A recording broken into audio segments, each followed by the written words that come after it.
I found glass in my eggs this morning. The words hung in the kitchen like an accusation. I set the plate down carefully on the granite counter. My fingers hovered over the fragments catching the light. Tiny, deliberate, mixed throughout the scrambled eggs like seasoning. My husband Lucio stood in the doorway, still wearing his work clothes from the night shift. His face went blank, that particular blank that meant he already knew something I didn't. "Where did you find it?" His voice was careful. Too careful. I pointed at the plate without touching it again. The glass caught the morning sun streaming through the window above the sink. There were at least 6 pieces visible, maybe more. My stomach twisted as I realized I'd already eaten half the plate before I felt the first shard catch between my teeth. This was the 4th time in 2 weeks. The first time, I thought it was an accident, a broken glass that somehow made it into the casserole dish. These things happen. I'd spit it out, rinsed my mouth, and moved on. The second time, I found glass in my coffee. I'd blamed the mug. The third time was in my sandwich at lunch. By then, I'd started watching my own hands prepare the food, making sure I wasn't losing my mind. I hadn't broken anything. The glass appeared anyway. Now, on this 4th occurrence, I wasn't thinking accident anymore. "Lucio," I said slowly, "where is your mother?" He looked away. That was answer enough. Pauline Butler had moved into our house 6 months ago after her divorce was finalized. She'd arrived with 3 suitcases and a permanent expression of disappointment that seemed to deepen with each passing week. Lucio's father had passed 15 years ago, and his mother had spent the intervening years living with Lucio's sister, Rosalind, across the country. But Rosalind had remarried, and her new husband had made it clear there wasn't room for a mother-in-law in their blended family situation. So Pauline had called Lucio, and Lucio, who couldn't say no to his mother, had said yes to her moving in with us. I'd been against it from the start, not because I'm heartless, but because I'd seen the way Pauline looked at me from the moment she arrived. Like I was something that had invaded her son's life. Like I was the reason he didn't visit enough, call enough, think about her enough. Like I was stealing him from her. "Did you see her this morning?" I asked Lucio. "She was in her room when I got home from work," he said. "I didn't see her." "But she was awake. The coffee maker had been used." Lucio's jaw tightened. "I don't know what you're implying." "I'm not implying anything. I'm stating a fact. There is glass in my food. Again. And your mother is the only other person in this house during the day." I picked up the plate carefully, holding it away from my body like it might bite. "This isn't an accident, Lucio. This is deliberate." He took a step back. "You're being paranoid." The word hung between us like a weapon. Paranoid. As if I'd imagined the glass. As if I was making this up for attention or drama, or whatever narrative he'd already constructed in his head about his difficult, unreasonable wife. I set the plate down on the counter with more force than necessary. "I'm going to the hospital. I need to make sure there's no glass in my mouth, in my throat, internally." "That's not necessary," Lucio said quickly. "My husband's mother is poisoning me with glass, and you're telling me it's not necessary to get checked by a doctor?" "I'm saying you don't know it's her." "Then who else could it be? Who else is here?" He didn't answer. Instead, he turned and walked toward the hallway that led to his mother's bedroom. I heard him knock. I heard the door open. I heard low voices that I couldn't quite make out, but the tone was unmistakable. Pauline was upset. Lucio was defensive.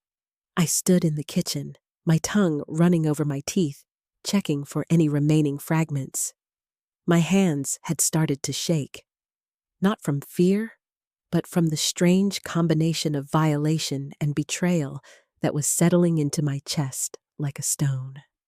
This was my home, my kitchen, my food, and someone was deliberately contaminating it. The voices in the hallway grew louder. "You can't prove anything!" Pauline's voice was sharp, brittle. "You're taking her side over your own mother." "No one is taking sides," Lucio replied, but there was uncertainty in his voice. Doubt, as if he wasn't quite sure who to believe. I walked to the hallway. Pauline stood in her doorway, still wearing her nightgown, her gray hair loose around her shoulders. She looked small and fragile in that moment, and for just a second, I wondered if I was wrong. If maybe I was being paranoid after all. If maybe I'd somehow imagined the glass or caused it myself through some careless action I couldn't remember. Then she looked at me, and I saw it. The satisfaction in her eyes. The quick flash of something that looked like triumph before she schooled her expression into one of wounded innocence. "Eviora," she said softly, "I would never hurt you. You know that." I didn't know that. I was increasingly certain of the opposite. "There was glass in my breakfast," I said flatly. "This is the 4th time." "Glass?" Pauline's hand flew to her throat in a gesture of shock that seemed practiced. "Oh my God! How did that happen? Are you hurt?" "I'm fine, but I'm going to the hospital to get checked, and then I'm calling the police." The color drained from Pauline's face. Lucio stepped forward, his hand reaching out toward me as if to stop me from doing something rash. "Let's not overreact," he said. "We don't know what happened." "We know exactly what happened," I said, "and I'm done pretending we don't." I went upstairs to get dressed. My hands were steadier now, driven by a cold anger that was replacing the initial shock. I pulled on jeans and a sweater. I grabbed my phone and my wallet. I didn't look at Lucio as I walked past him in the hallway. "Eviora, wait!" he called after me as I headed for the garage. "Don't do this." "Don't do what? Don't report a crime? Don't seek medical attention? Don't protect myself?" "Don't accuse my mother of something you can't prove." I stopped at the garage door and turned back to face him. "I have glass in my stomach, Lucio. That's proof enough for me." The emergency room doctor was a woman named Kiara Ward who listened to my story without judgment. She examined my mouth carefully, checking for cuts or abrasions. She asked me detailed questions about when I'd eaten, how much I'd eaten, whether I'd felt any pain or difficulty swallowing. She ordered x-rays of my chest and abdomen. She made notes in her computer with the expression that suggested she was taking me seriously. "The x-rays don't show any glass," she said after reviewing the images. "That's good news. Either the pieces were very small or you didn't swallow any. But I want you to monitor yourself closely. If you experience any abdominal pain, any difficulty swallowing, any blood in your stool, you come back immediately. Understood?" I understood. What I didn't understand was how to go back to my house knowing that someone inside it wanted to hurt me. "Has this happened before?" Kiara asked as she was writing me discharge instructions. "3 times before today," I said. "Glass in my food." She set down her pen. "Do you feel safe at home?" The question hung in the air between us. Did I feel safe? No. I felt like I was living in a house with someone who was trying to harm me while my husband defended her. I felt like I was going crazy. I felt like no one would believe me. "I'm not sure," I said finally. "I'm going to give you some resources," Kiara said. She pulled out a business card and wrote a phone number on the back. "This is the Domestic Crisis Hotline. They have counselors who can help you figure out what to do next. And if you ever feel like you're in immediate danger, you call 911. Don't wait. Don't try to handle it yourself." I took the card and thanked her. As I drove home, I tried to think through my options. I could leave. I could go to a hotel, stay there while I figured out what to do next. I could call a lawyer. I could file a police report, but all of those options felt like admitting defeat. This was my house, my marriage, my life, and I wasn't ready to let Paul and Butler destroy it. When I got home, Lucio was waiting in the kitchen. He'd cleaned up the plate with the glass. He'd also cleaned the entire kitchen, which was unusual. Paulin sat at the kitchen table with a cup of tea, looking pale and shaken. "I spoke to my mother," Lucio said immediately. "She had no idea there was glass in your food. She's devastated that you would think she would do something like that." I looked at Paulin. She met my eyes with an expression of such perfect innocence that I almost doubted myself. Almost. But then I remembered that flash of satisfaction I'd seen in her face this morning. That was real. That was the truth.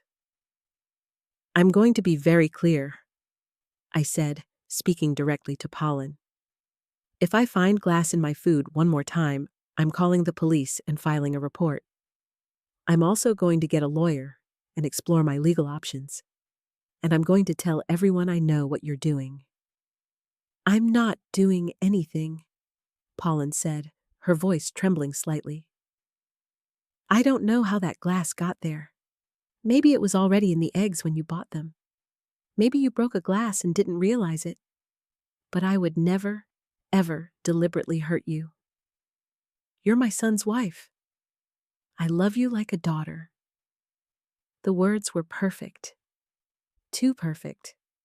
They were exactly what someone would say if they were lying and had practiced their lie many times. "Then you won't mind if I start keeping my food in a locked container," I said.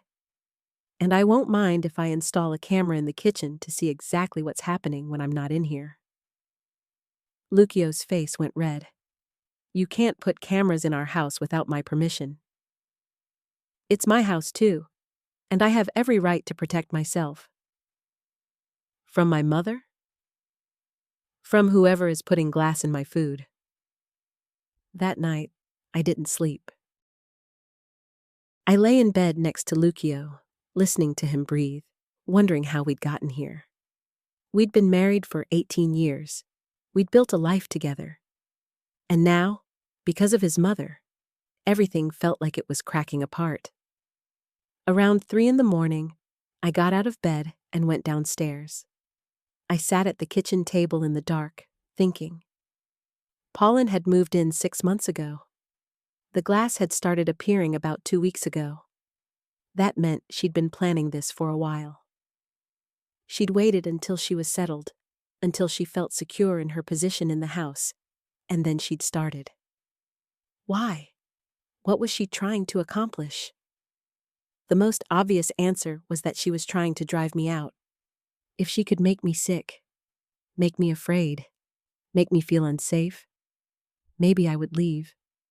Maybe Lucio would choose his mother over me. Maybe she would get her son back. It was a horrible, desperate plan. And it was working. I went to the kitchen and started looking through the cabinets. Paulin did most of the cooking now. Lucio had encouraged her to take over the kitchen duties, saying it would give her something to do, something to feel useful about. I'd agreed, thinking it was a kind gesture. Now I wondered if that had been part of her plan too, to get access to the kitchen, to get access to my food. I found her recipe books in the cabinet above the stove. I pulled them down and started flipping through them. They were old, worn, filled with notes in the margins. I was looking for anything unusual, any indication of her state of mind.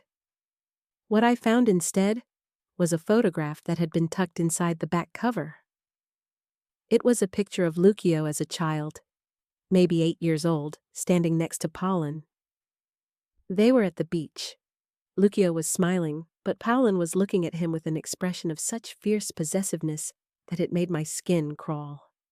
On the back of the photo, someone had written in faded pen, My beautiful boy, my only love. I set the photo down carefully. I was beginning to understand that this wasn't just about driving me out. This was about something much deeper.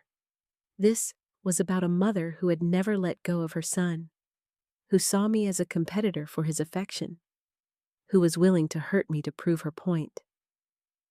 Over the next week, I started keeping detailed records. I photographed everything I ate. I wrote down the times. I documented any unusual sensations in my mouth or throat. I also started watching Pauline more carefully. I noticed that she was always in the kitchen when I was about to eat. I noticed that she would often make my plate for me, insisting that I let her help. I noticed the way she watched me eat, waiting for my reaction. I also noticed that Lucio was becoming increasingly distant. He would come home from work and go straight to his room. He wouldn't eat dinner with me. He wouldn't talk to me about anything meaningful. It was like he was choosing to retreat rather than face the reality of what his mother was doing. One evening, I confronted him about it. "We need to talk about your mother," I said. He was in the living room, pretending to watch television. He didn't look at me. "There's nothing to talk about. She's poisoning me, Lucio, and you're letting her." "I'm not letting her do anything. And you don't know that she's putting glass in your food. You're making assumptions." "I've documented everything. I have photos, I have dates and times." "That doesn't prove anything." I felt something snap inside me. A thin thread of patience and hope that I'd been holding on to for years suddenly broke. "Why are you defending her?" I asked. "Why are you choosing her over me?" He finally looked at me. His eyes were red, like he'd been crying, but his expression was hard. "Because she's my mother, and she's alone, and she needs me." "And I don't need you? I don't matter?" "Of course you matter, but she has no one else."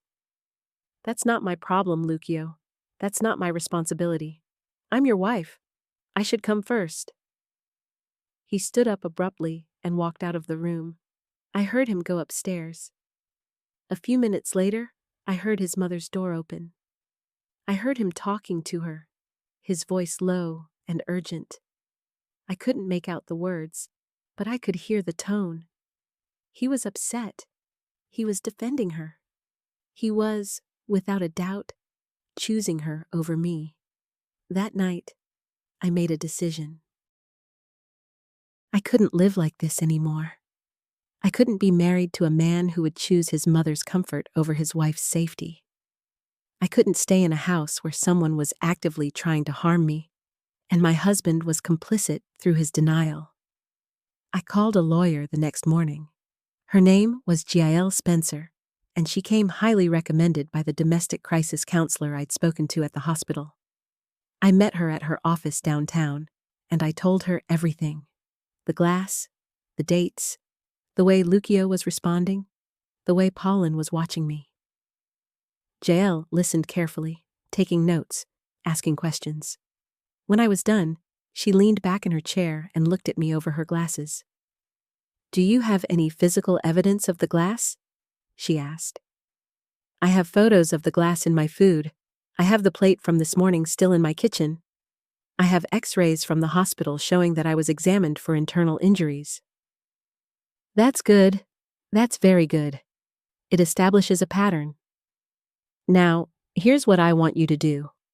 I want you to continue documenting everything, every incident, every time you find glass, every conversation you have with your husband about it. I want you to take photos. I want you to save any text messages or emails that reference the glass or your safety. And I want you to consider whether you want to file a police report." "What about my house?" I asked. "Can I make her leave?" "Your house is marital property, which means both you and your husband have equal rights to it. I can't make her leave without a court order, and to get a court order, we would need to establish that she's a threat. The glass incidents help with that, but we need to be careful. We need to build a solid case." And in the meantime, I'm supposed to keep living there while she's trying to poison me? I understand this is difficult, but yes, for now, that's the safest legal approach. We document everything and we build the case. Then, when we go to court, we have evidence. I left her office feeling both more hopeful and more trapped. At least now I had a plan. At least now someone believed me. But I also had to go back to that house and continue living with someone who was trying to hurt me. When I got home, Pauline was in the kitchen making lunch. She looked up as I came in, and her face brightened in a way that seemed almost predatory. "You're home early," she said. "I was just making some soup. Would you like a bowl?" "No, thank you," I said carefully. "I'm not hungry." "You should eat something. You've been looking so thin lately. So stressed." I watched her carefully as she moved around the kitchen. She was wearing gloves, rubber gloves. To make soup, that seemed odd. I watched as she opened a cabinet and pulled out a container of crackers. I watched as she set them on the counter next to the stove. And then I watched as she reached into her apron pocket and pulled out something small and shiny. My heart stopped. She was holding a piece of glass. She didn't see me watching. She was focused on the pot of soup, on the crackers, on her task. She picked up a cracker and held it over the pot. And then, slowly, deliberately, she pressed the glass into the cracker until it broke and the fragment fell into the soup. She did it again with another cracker, and then another. I couldn't move. I couldn't breathe. I was watching my mother-in-law deliberately contaminate food with glass, and I was frozen in place. "There," she said softly, almost to herself. That should help her understand. Understand what? That her mother-in-law was insane? That her husband didn't care enough to protect her? That her marriage was over? I backed out of the kitchen slowly, carefully, making sure she didn't see me. I went upstairs to my bedroom and locked the door. My hands were shaking now, but not from fear. From rage. Pure, white-hot rage.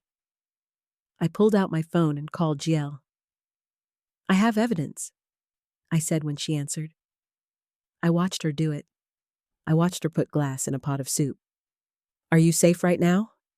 Jiel asked immediately. "Yes, I'm in my bedroom. The door's locked." "Good. I want you to stay there. Don't eat anything. Don't go to the kitchen.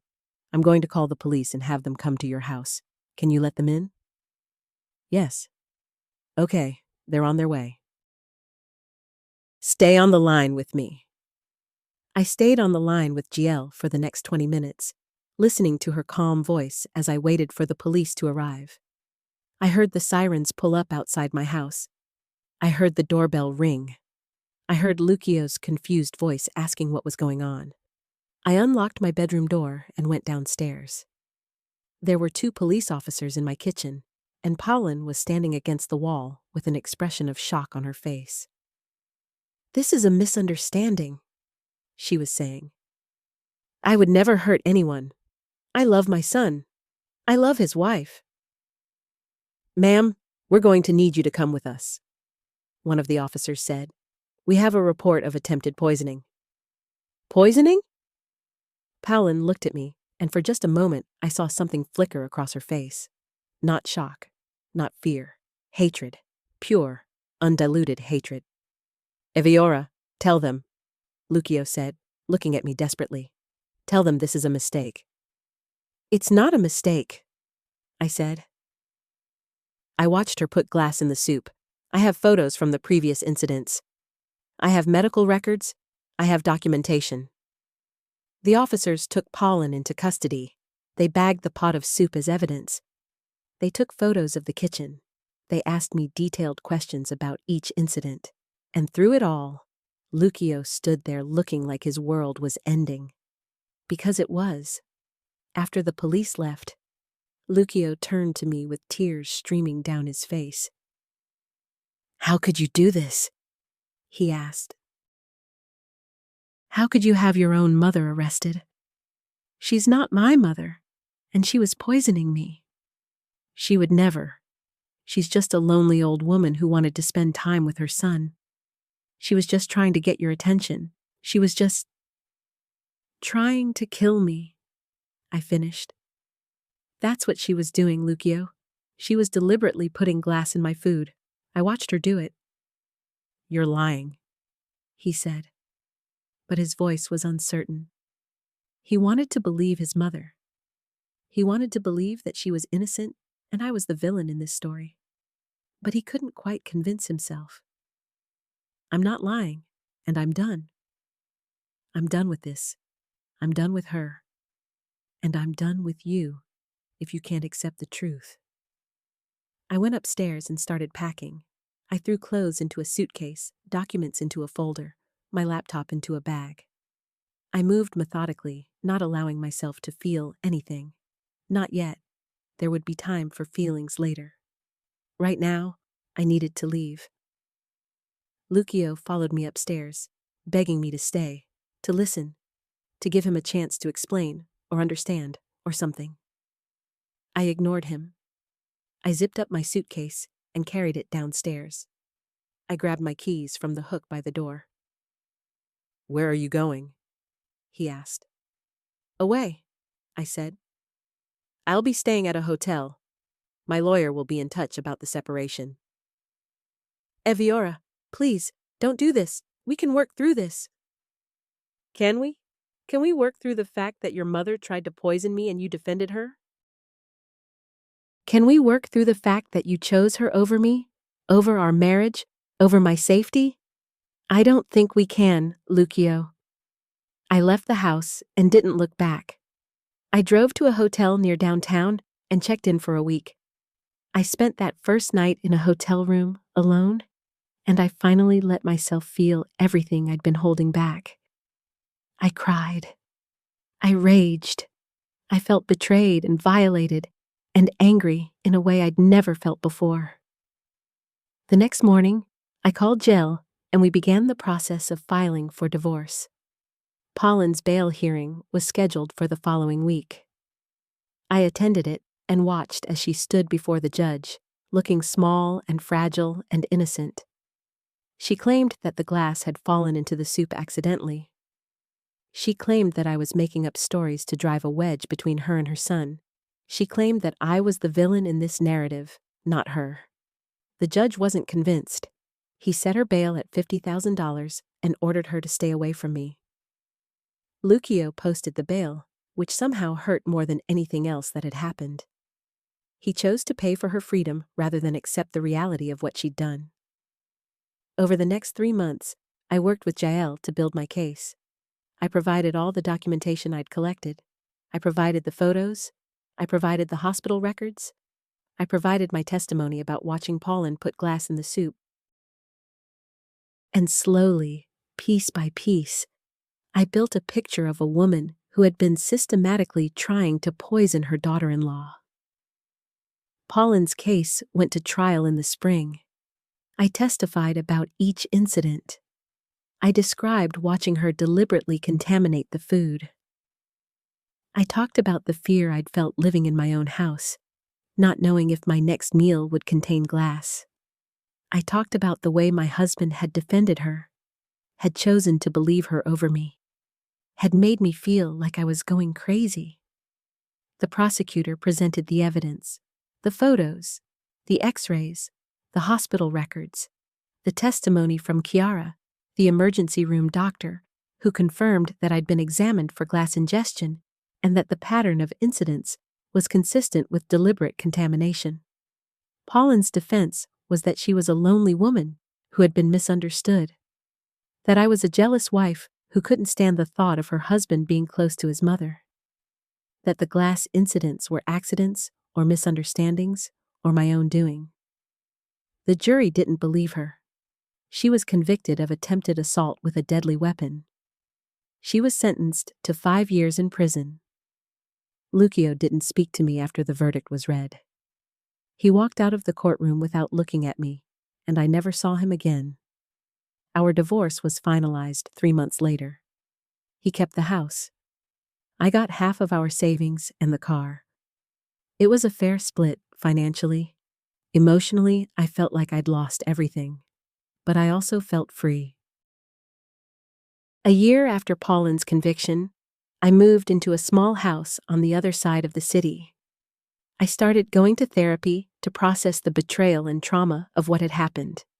I started rebuilding my life, piece by piece. I made new friends. I found a job that I actually enjoyed. I learned to trust my instincts again, which had been so thoroughly undermined during my marriage to Lucio. 2 years after Pauline's conviction, I received a letter from the prison. She was appealing her conviction, claiming that the evidence had been tampered with, that I had fabricated the incidents, that she was the victim in all of this. I read the letter once, and then threw it away. I didn't need to fight this battle again. The truth had already been established in court. Today, 5 years after I found glass in my breakfast that morning, I'm a different person. I'm stronger. I'm more aware. I'm more careful about who I let into my life and my home. I still have nightmares sometimes about that taste of glass between my teeth. That realization that someone I'd trusted enough to marry had brought someone into our house who wanted to hurt me. But I also have peace. I have a life that's mine alone. I have friends who care about me. I have a job that fulfills me. I have learned that sometimes the most important thing you can do for yourself is to walk away, even when it's the hardest thing imaginable. Pauline was released from prison after serving 3 years of her 5-year sentence due to good behavior.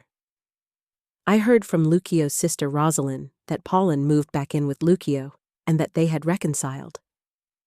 I felt a moment of sadness for my ex-husband, knowing that he was choosing to live with someone who had tried to poison his wife. But I also knew that wasn't my problem anymore. I couldn't save him from his own choices. What I could do was save myself. And I did. If you're in a situation where someone is deliberately harming you, please reach out to a crisis hotline or a trusted professional. You deserve to be safe. You deserve to be believed, and you deserve to have your life back.